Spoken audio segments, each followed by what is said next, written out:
আমার বিরুদ্ধে কথা বলার আগে তারা পদত্যাগ করতে পারতেন, বললেন শেখ হাসিনা।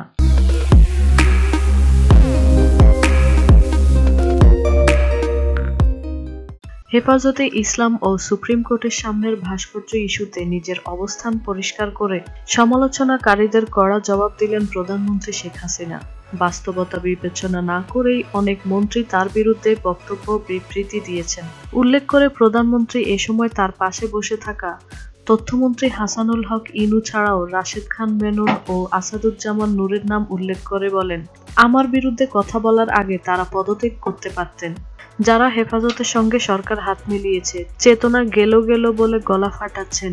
৫ই মে রাতে যখন হেফাজত শাপলা চত্বর দখল করেছিল, তখন তারা কোথায় ছিলেন? তারা কি চেতনা বোধ থেকে সেদিন রাস্তায় নেমে এসেছিলেন?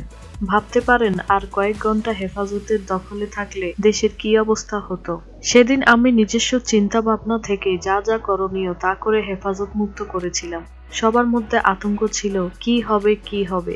পরদিন অনেক মন্ত্রিসভার সদস্য ভয়ে সচিবালয় মুখীও হননি। তিনি এও বলেন, ভুলে গেলে চলবে না, আমি সবার প্রধানমন্ত্রী, বঙ্গবন্ধু কন্যা, আমি বঙ্গবন্ধুর স্বপ্ন বাস্তবায়ন করছি। তার স্বপ্ন বাস্তবায়নই আমার একমাত্র লক্ষ্য। উল্লেখ্য, রবিবার সন্ধ্যায় জাতীয় প্রেস ক্লাবের ভিআইপি মিলনায়তনে দুই সাংবাদিক সংগঠনের নেতাদের সঙ্গে মতবিনিময়কালে প্রধানমন্ত্রী তার এসব কথা ব্যক্ত করেন।